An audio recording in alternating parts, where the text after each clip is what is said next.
Hello and welcome back. Thanks for joining. My name is Berit and today I want to talk about Desu Nōto, Death Note by Tsugumi Ohba and Takeshi Obata. I guess you could call this pretty much a manga classic. It was extremely popular when it came out. It usually ranks on all the lists of like the best manga ever or the best manga of all time. There have been several anime adaptations and several movie adaptations of this.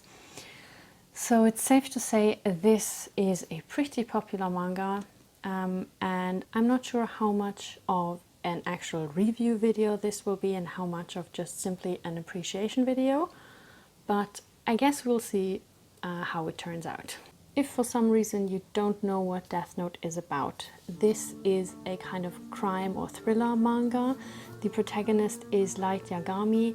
He is a senior at high school and he finds a strange notebook in the street one day. And in this notebook, which is entitled Death Note, there is a set of rules and instructions, such as the human whose name is written in this note shall die.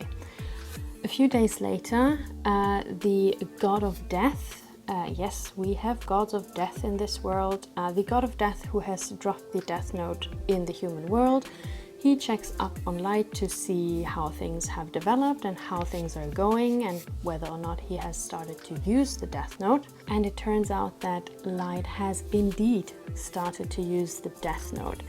He wants to use it to create a better world which is kind of free of crime and bad people, a kind of utopia if you will, and he wants to be the god of that new world. Light thinks that he is the only one capable of fulfilling that task. He has quite a bit of self-esteem, you could say. And he believes that he does the right thing with this kind of non-selfish use of the Death Note. But of course, police around the world and also the International Criminal Police Organization, they notice that something strange has been happening, and they bring L, who is regarded as pretty much the best detective in the world. They bring him in so that he can help them catch this strange person who seems to be killing off criminals like flies. So L starts to track down Light, who by now has come to be known as Kira in the world. And while L tries to track down Kira, Kira of course also tries to eliminate L because he gets to know that someone is trying to track him down. So that is the general plot of the manga, and from here on out this video will basically be one huge spoiler for everything that happens. So if you care for that, please don't continue watching this video. So Death Note was the first manga that I ever read. I read it for the first time in 2007 when I was just turning 16 and I loved it. I read it several times since, but the last time I read it, it's been about like at least 6 or 7 years, probably more than that. So I thought it was about time to revisit this gem. It has been so long since I read the manga that I had forgotten a lot about it, and I had almost forgotten just how good it actually is. And since I also started working with comics and stuff over the last 2 years, I also noticed some new things in the manga which was super interesting. I do like the first half of the story better than the second half, mainly because my favorite character, L, probably also a fan favorite, is not around for the second part of the story. And especially the conversations between him and Light were super cool, and they also reminded me of a theory that I read a little bit about, which is theory of mind. Theory of mind is the ability to put oneself into someone else's position and to make assumptions about what that other person knows, and from that deduce how that person will behave. This is also sometimes called mind reading because we try to get an idea of what another person knows and what they think and what they might do and say based on what they know and think. We use that ability pretty much all the time in social situations, and there are also some animals, for example chimpanzees and crows, that are able to use very basic forms of theory of mind in their lives.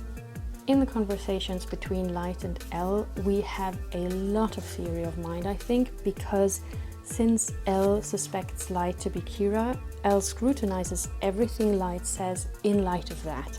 And on the other hand, Light, of course, anticipates that, and he talks to L accordingly, while he also asks himself whether that person is really L, because since nobody knows L's face, it's kind of unsure whether that person talking to Light is actually L. So they always have their different suspicions in their heads while they talk, and we as readers, we read both what they say to each other, but we also read what each of them thinks about what the other person says. And that, I think, is why the dynamic between these two characters is so intriguing, or this is one of the many awesome things there. And generally speaking, some of my opinions from when I read the manga for the first time, they changed quite a bit. Most notably my opinion of Light. I remember that I originally kind of liked him in the beginning and thought that he only became more and more evil throughout the story until he is like quite nuts at the end. But this time I liked him much less, much earlier, because I realized how ruthless he is, like almost immediately from the start. And while I did feel more sympathy, or well, less antipathy towards him in this phase where he has lost his memory of the Death Note, I still had it in the back of my head that this was all part of his plan to kill L. And by the way, the most interesting picture of the whole manga, or well, one of my favorites, is the page where Light regains his memory of the Death Note. This page is so great. In one picture, we have a reminder of what has happened, kind of like small snippets of the memories Light has, and they are presented in this chaotic way in a kind of collage, where we can see that everything comes back to him at once and without any order. And at the same time, we see Light and how he reacts to all the memories that he regains and how it overwhelms him in a way. And I thought this picture also conveyed the emotional side of that situation very well. And we have all of that, like a pretty complex mental and emotional situation in just one picture. This is genius. But I was also fascinated that we have this kind of ambivalent, kind of evil character as the protagonist, where you could really say that he's the protagonist, but he's also the villain of the story, and I thought that was pretty cool. But his evilness, or the question of whether or not he is evil, of course also connects to like the central questions of the whole manga. What is justice? What is just? Is it justifiable to use a weapon like the Death Note to create a better world? And who decides what is good in this world? And I think the manga explores this set of questions very well throughout all of its 12 volumes. Because eventually we also have new characters who come in and who kind of bring a new perspective to these questions. But yeah, I was much more aware of how Light exploits pretty much everybody else with an extreme ruthlessness, which was the main reason why I disliked him much more when I read it this time. But I also liked that he was a quite complex character, and I felt that although we often read what he thinks, so we often know what his motives are, he still kind of had his own motives sometimes that I felt we didn't always get to know, and I thought that was also pretty interesting. The one character that I didn't like so very much, and I guess that's also a pretty widespread opinion, was Misa. And that's basically because she has the role of the annoying girlfriend, she worships Kira, and so she is of course the character who is easiest to exploit. I wouldn't even say that I don't like her, but I did roll my eyes at her quite a bit. But on the other hand, I also pitied her from time to time, not least because her boyfriend is a walking red flag. I also found Matsuda, one of the Japanese police officers, just a little annoying towards the end because he doesn't take the situation seriously enough, especially towards the end, and he's more occupied with Light's love life than with the case. I mean, he is often a comic relief kind of character, but still.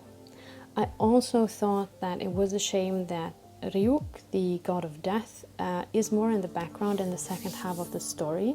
He is pretty cool and very funny, and I realized that at some point he mostly just hangs around in the background.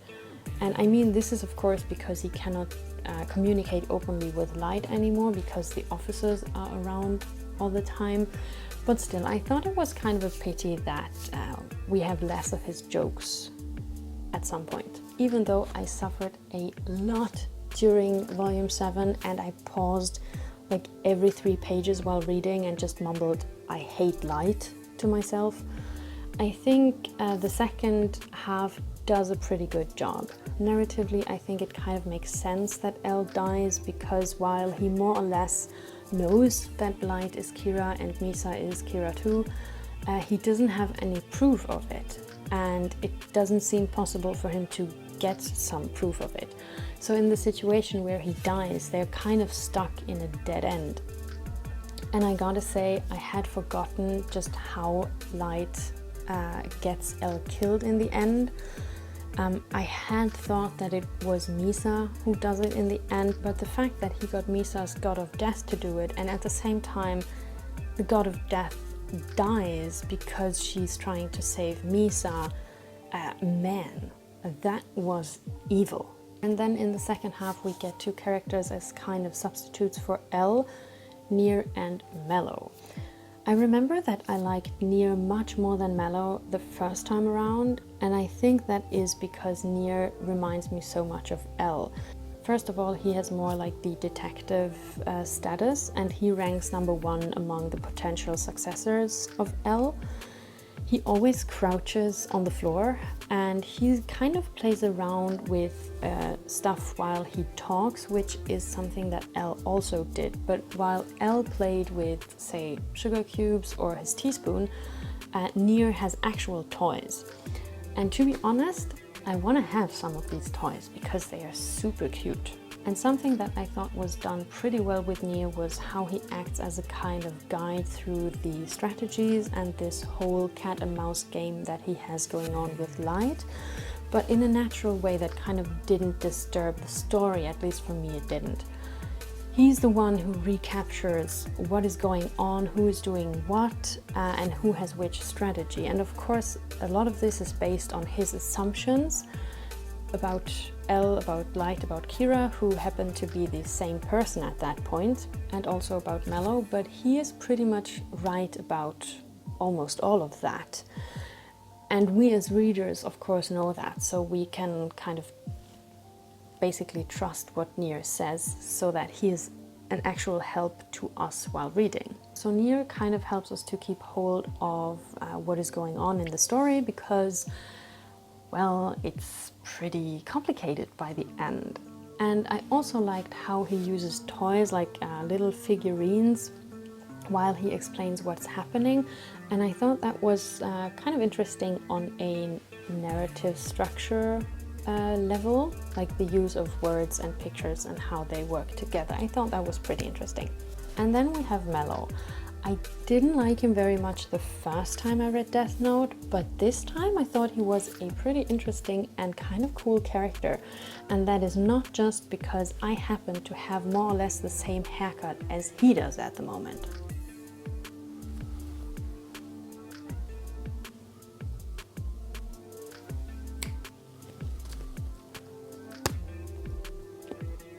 I thought it was super interesting that the manga had 2 potential successors, but they use very different strategies to reach their goal of catching Kira and proving that they are the legitimate successor of L. And to be honest, I found Mellow's way much more interesting because he deviates from this kind of detective way and establishes himself in the criminal scene. And I thought that was quite cool. I would have liked to have a little more of Mellow and what he does, because the story does focus more on Nier pretty quickly. And I also found it interesting that Mellow was much more impulsive and passionate than both L and Nier, because that makes him more of like his own character. And for me, that also made him more relatable. And I thought that he was kind of done dirty by the end. I didn't love how he was killed.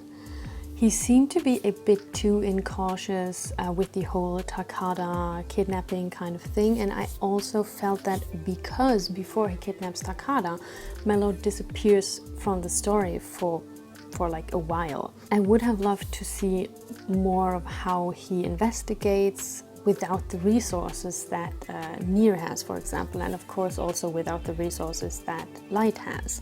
I did love, however, that the manga introduced Teru as a character towards the end of the story, because, well, look at him, but also because I thought that he was an interesting character. He adds a new layer and a new perspective to this question of whether what Kira does is justifiable or not.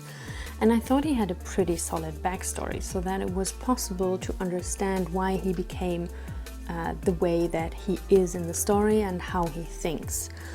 And I thought it was quite believable how he crumbles at the end when he realizes that Kira is in fact not a god but a mass murderer. Having said that, I thought the ending was done quite well, although I had to read some parts twice because the whole thing where they manipulated a copy of the Death Note and also the original, and they snatched the original, that was kind of complex. So I kind of had to read some pages twice. But yeah, I liked the ending. I thought it was super sick that Ryuk kills Light at the end, because it also shows how ruthless Ryuk is, because he's quite open about the fact that he's here for some entertainment value, and he kind of doesn't get that from Light at the end, because Light starts to beg for his life and stuff, and Ryuk is kind of disappointed with him. I thought that was a pretty cool twist to the whole situation. And I also thought that it was quite well done how Light goes mad at the end when it's clear that he is Kira and he has no way of arguing himself out of that situation. So yeah, that was pretty much what I had in mind for this video, what I wanted to share. I could keep on talking about Death Note for like the rest of the day, but I won't do that. Please let me know what you think of the manga, your opinions on it, stuff you liked, stuff you maybe didn't like so much. I hope that you enjoyed this video, and maybe I'll see you in the next one. Bye.